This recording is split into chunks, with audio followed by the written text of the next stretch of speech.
میرے محترم بزرگوں دوستو، اللہ تعالیٰ نے پوری امت پر رحم فرما کر اور ساری انسانیت پر رحم فرما کر پوری امت کے اور ساری انسانیت کے سنبھلنے کے لیے اللہ نے وہ اعمال نبوت جو قرن اول میں اللہ نے عطا فرمائے تھے اور محنت کا جو رخ اللہ نے قرن اول میں زندہ کیا تھا، اللہ نے مولانا الیاس صاحب رحمۃ اللہ علیہ کے ذریعے سے محنت کے وہ اعمال اور محنت کی وہ بنیادیں دوبارہ زندہ فرما کر ہمارے پر اور امت پر بہت بڑا احسان فرمایا ہے۔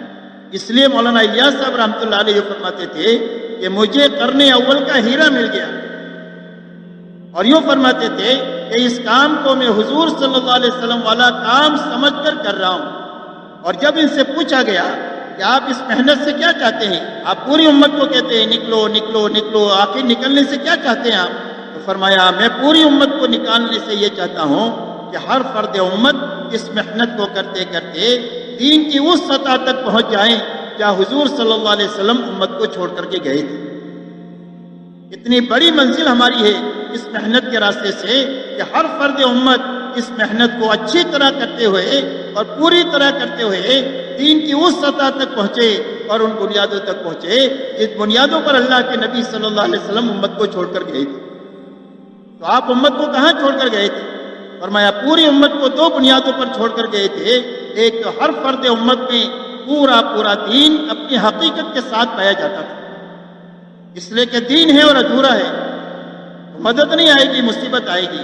دین کی شکل ہے، حقیقت نہیں ہے، تو شکل کے ساتھ اللہ کا کوئی بھی وعدہ پورا نہیں ہوگا۔ اس لیے ایک تو 100% ایمان والوں میں پورا دین اپنی حقیقت کے ساتھ پایا جاتا تھا۔ دوسری بات میرے دوستو یہ تھی کہ ہر فرد امت نے اپنی جان مال کو اللہ کے دین کے مقابلے میں بے قیمت بنایا تھا کہ اللہ بڑھے اور اللہ کا دین بڑھا۔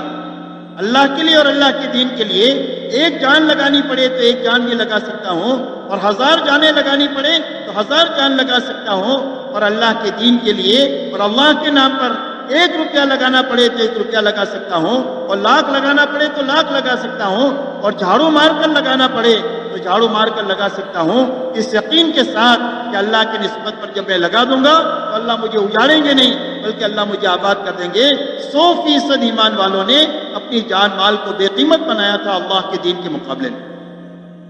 فرمایا یہ 2 بنیادیں 100% ایمان والوں میں تھی، جس کی بنیاد پر ایک چھوٹی اور کمزور جماعت کے ہاتھوں اللہ نے اتنا بڑا کام لیا کہ پوری دنیا کے دھارے کو بدلا ہے، کفر کے دھارے کو ایمان سے بدلا ہے، شرک کے دھارے کو توحید سے بدلا ہے، ظلم کے دھارے کو انصاف سے بدلا ہے، خوف کے دھارے کو امن سے بدلا ہے، اور حیوانیت کو انسانیت سے بدل کر پوری دنیا کو امن و امان کا وہ گہوارہ بنایا ہے کہ ہر انسان کی جان محفوظ ہے، اور ہر انسان کا مال محفوظ ہے، اور ہر انسان کی آبرو محفوظ ہے۔ اور اس کے بعد صرف 30 سالہ خلافت راشدہ میں دنیا کے کونے کونے میں انسانوں کو اللہ تعالیٰ نے سوئے ہوئے نصیب کو جگا کر ہدایت کی شاہراہ پر ڈالا ہے کہ کروڑوں انسان غلط زندگیوں کو چھوڑ کر جہنم کے راستے سے ہٹ کر جنت کے راستے پر آئے ہیں، ایک چھوٹی اور کمزور جماعت کے ہاتھوں، اور اس کی یہ 2 بنیادیں ہیں، ایک پورا دین ہے اور محنت کی وہ سطح ہے جو سطح اللہ کے یہاں پسندیدہ ہے۔ اب میرے دوستو یہ دونوں بنیادیں ہمارے اندر میں اور امت میں زندہ ہو، اور امت کے راستے سے انسانیت بھی زندہ ہو، تاکہ کروڑوں انسان جو جہنم کی طرف جا رہے ہیں وہ جہنم سے ہٹ کر جنت میں جانے والے بڑے، اللہ کی رضا والی زندگی گزارنے والے بڑے، اللہ کی ناراضگی سے یہ بچے۔ اس کے لیے اللہ تعالیٰ نے ایک عظیم کام مولانا الیاس صاحب رحمۃ اللہ علیہ کے ذریعے سے ہمیں عطا فرمایا ہے۔ اب ہماری اس محنت کے بھی یہ 2 رخ ہیں، ایک محنت نقل و حرکت ہے اور ایک مقامی محنت ہے۔ ان دونوں میدانوں میں محنت کے وہی اعمال ہیں جو اعمال نبوت حضور صلی اللہ علیہ وسلم نے پہلے دن امت کے اندر میں زندہ کیے ہیں۔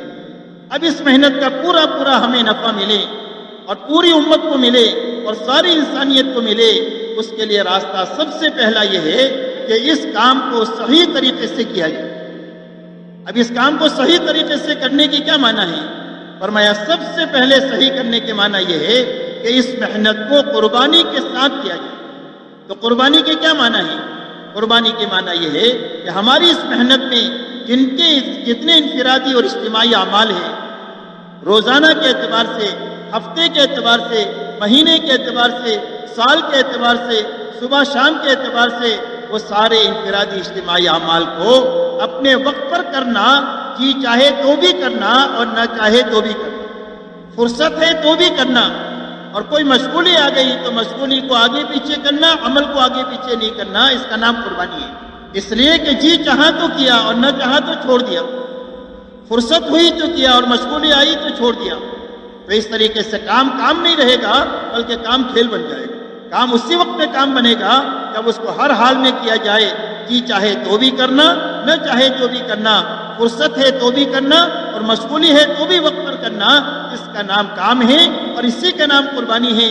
اس قربانی پر اللہ سب سے پہلے ہدایت میں ترقی عطا فرمائیں گے۔ ہدایت اللہ کے خزانے کی سب سے بڑی نعمت ہے، اور اس میں ترقی جو ہوگی فرمایا وہ قربانی کے نتیجے میں ہوگی۔ اور جب ہدایت میں ترقی ہوگی تو روزانہ طبیعتیں کام پر چلتی رہے گی، طبیعتیں بوجھے بھی گی نہیں اور طبیعت پیچھے بھی نہیں ہٹے گی۔ سب سے پہلا انعام اللہ ہدایت میں ترقی عطا فرما دے۔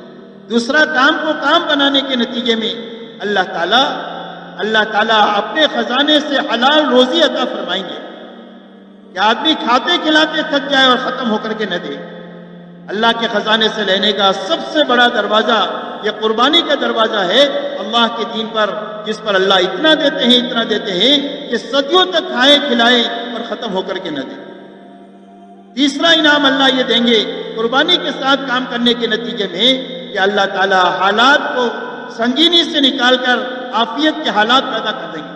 اس لیے کہ کام کی شروعات ناگواریوں سے ہوتی ہے، وہ ناگواریوں کو اللہ ختم کر کے عافیت کے حالات پیدا کر دیں گے، جس میں جینا بھی آسان ہو جائے اور مرنا بھی آسان ہو جائے۔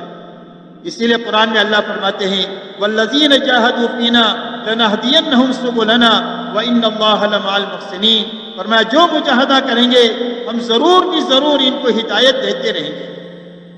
اللہ کی طرف سے مجاہدے پر ہدایت کا وعدہ ہے۔ اللہ صحابہ سے فرماتے ہیں وَاذْكُرُوا إِذْ أَنْتُمْ قَلِيلٌ مُسْتَضْعَفُونَ فِي الْأَرْضِ تَخَافُونَ أَن يَتَخَطَّفَكُمُ النَّاسُ فَآوَاكُمْ وَأَيَّدَكُمْ بِنَصْرِهِ وَرَزَقَكُمْ مِنَ الطَّيِّبَاتِ لَعَلَّكُمْ تَشْكُرُونَ۔ اللہ جل شانہ صحابہ سے کہتے ہیں یاد رکھو، احسان جتاتے ہیں صحابہ سے کہ یاد رکھو زمانے کو جب تھوڑے تھے تم اور کمزور تھے، اور ہر وقت میں تم ڈرتے رہتے تھے کہ کبھی یہ مکہ والے ہمیں ہمیشہ کے لیے ختم نہ کر دیں۔ اللہ فرماتے ہیں ہم نے تمہیں ٹھکانہ دیا اور ہم نے تمہاری مدد کیا اور ہم نے تم کو پاک روزی عطا فرمائی تاکہ تم اللہ کا شکر ادا کرو۔ صحابہ 1000 سال تک دنیا کے راستے دنیا پر محنت کرتے تو اتنا نہیں مل سکتا تھا، تو اللہ نے صرف 25 سال کے عرصے میں ان کو اپنے خزانے سے عطا فرمایا۔ 23 سالہ نبوت کا زمانہ محنت کا کھپنے اور مٹنے کا زمانہ ہے، اور 2 سال سے کچھ زیادہ زمانہ صدیق اکبر کا زمانہ مٹنے اور کھپنے کا ہے۔ اور اس کے بعد تو اللہ نے اتنا دیا کہ صدیوں تک کھاتے کھلاتے رہیں اور ختم ہو کر کے نہیں دیا، اور صدیوں تک ان کے اولاد میں تم کو بہار ملے گی۔ اللہ کے خزانے سے لینے کا شارٹ کٹ راستہ وہ ہے جس راستے پر حضور صلی اللہ علیہ وسلم پوری امت کو ڈال کر کے گئے۔ اس لیے فرمایا اللہ تعالیٰ سارے حالات کو ختم کر کے عافیت کے حالات پیدا کر دیں گے، جس میں جینا بھی آسان ہو جائے، مرنا بھی آسان ہو جائے۔ اور یہ فرمایا اللہ تعالیٰ کام کرنے والوں کو دعا کے مقام تک پہنچا دیں گے کہ ہر آدمی کام کرتے کرتے، قربانی دیتے دیتے اللہ کا اتنا قریب ہو جائے گا کہ جب اللہ کے سامنے ہاتھ اٹھائے گا تو اللہ اس کے ہاتھوں کو رد نہیں کریں گے، بلکہ اس کی دعا کو قبول کر کے اس کے کام بنائیں گے، اور جس کے لیے کام بنانا یہ چاہے گا اللہ اس کے کام اس کی دعا پر بنائیں گے۔ اسی لیے آپ دیکھو 100% صحابہ کو اللہ نے ہدایت کے اعلیٰ مقام پر پہنچایا ہے، اللہ نے حلال روزی ان کو اپنے خزانے سے دی ہے، اللہ نے ان کے حالات سارے بنا دیے ہیں، اور 100% صحابہ کو اللہ نے مقام دعا تک پہنچا دیا ہے۔ سارے صحابہ مستجاب الدعوات تھے، کسی کی دعا رد نہیں ہوتی تھی۔